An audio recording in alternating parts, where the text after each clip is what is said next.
Rampage, obviously, when this whole thing started, you caught a lot of flack for you saying, "Hey, look, it's just a fight. I'm not really excited." But man, we've seen like a kind of a transformation in the last couple of days. You're kind of coming out of your shell, having some fun, cracking some jokes, being the Rampage that people like. Is that odd that I'm cracking jokes and? No, it's just in contrast to it was odd. We thought it was odd that you weren't cracking jokes in the beginning. Are you starting to get excited? I was cracking jokes. Just want that many cameras around to see it. I've always been the same. I always crack jokes. I always been the same. Just because I'm not excited about a fight don't mean anything. I wasn't excited about fighting Chuck Liddell. I wasn't excited. It's my job. I've been fighting for a long time. Just like me being excited about, fighting is almost equivalent to a teacher being excited about going to the classroom every day. It's the job. They're used to it.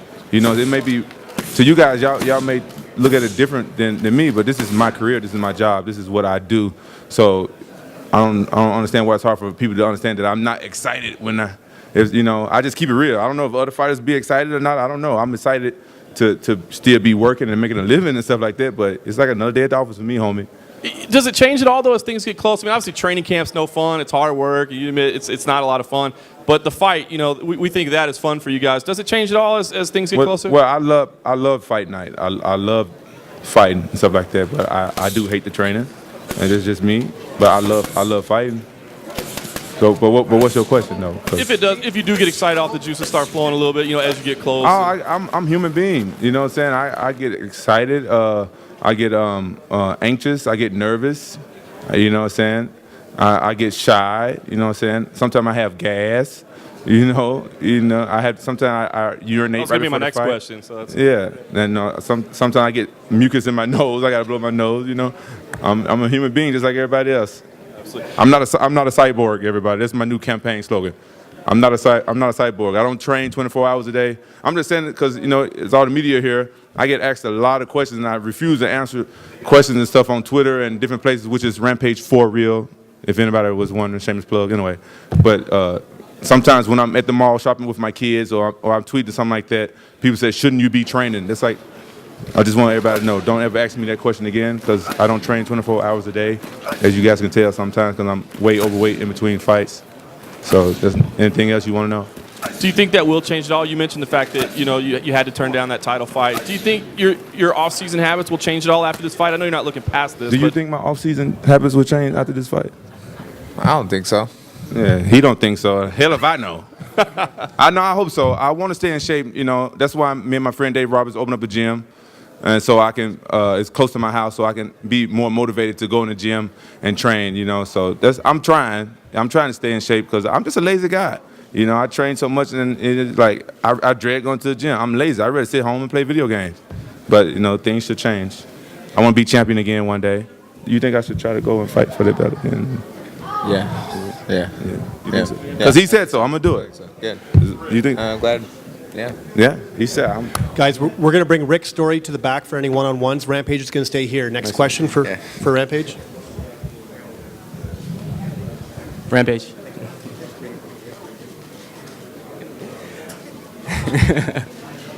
Rampage. Huh? Hi. Hey. I was wondering, do you recall the last time that you actually got amped for a fight? Did I got what? Amped up, like more than a regular? I think my fight with Rashad Evans, I was really amped up for that fight, to be honest, because I really wanted to beat him, and I wanted to shut his mouth, and I guess that's maybe why I'm really not excited anymore. Maybe that could have something to do with it, because I was under the impression that we was going to go out there and get it on and do the thing, but it turned to like a weird, boring match for all the fans and stuff like that, and then.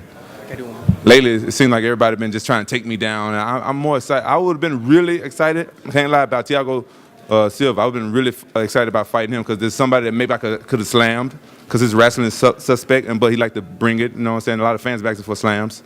So I probably would have been really excited about that, but Rashad Evans probably the last time I was kind of excited about fighting a guy. But that was personal. That's the first time a fight has been that personal. I wasn't even that angry at Vanderlei for beating me twice. But Rashad just got a big mouth, so I bet anybody to fight him is probably takes it personal.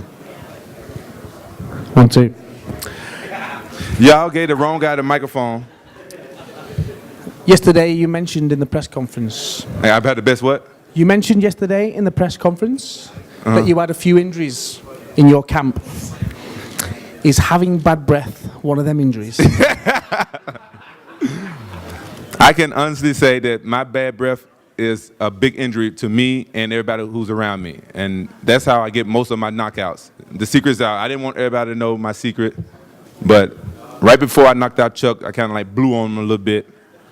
And Vanderlei, I was all up in his face, and I was like, "Hey, Vanderlei," and that's why he pushed me at the weigh-ins.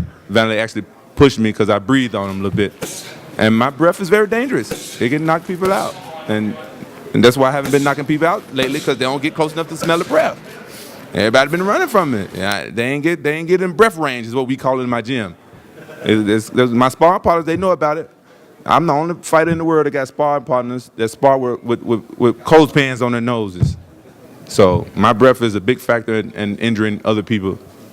The secret's out. Thank you for letting everybody know about my halitosis skills over here. Okay, last question. Rampage, we've heard you talk about Matt the fighter a lot, but I wanted to ask you, are you impressed with him at all, with all the things he's had to overcome in his career? I mean, we don't see many deaf athletes reach the kind of level he's on. Does that impress you with what he's overcome? Yeah, I'm very impressed. But taking it away from Matt Hamill, I'm getting a lot of negative feedback from people because people calling me a bully because I'm fighting a handicapped guy. Like, this is my job. Like, for them saying that to me is like disrespecting him as an athlete coming to this job. Well, should I not fight him because he's deaf? But, you know, if Matt Hamill was blind, then that'd be something totally different. I couldn't take the fight, but Matt Hamill being deaf, I don't see how that could hinder him at all in fighting at all. I can see how it would be hard for him to train and get instructions from his coaches and stuff like that. So big ups go to Matt Hamill, much respect. I always respected him ever since I met him, and I learned from watching Ultimate Fighter Day, he was a deaf guy. You got to respect people like that, but I think it's wrong when people, you know, give me negative feedback for accepting a fight with this guy because he's deaf. Because, you know what I'm saying, when you do that, you actually disrespecting him too. And I'm gonna treat Matt Hamill just like I treat everybody else. I'm not a prejudiced person at all against anybody. Me being a black guy, growing up in America in the South, I've learned not to be prejudiced against anybody for anything. And so I'm going to look at Matt Hamill the same way I look at everybody else. And I actually get upset when people on my Twitter make deaf jokes about him and stuff like that. And I always ignore negative press, so I haven't said anything back because I've learned over the years that when people say negative stuff to just ignore it at all. But I'm really upset about things like that, and that's not who I am, and I'm not going to show him any prejudice at all. I'm still going to try to knock him out.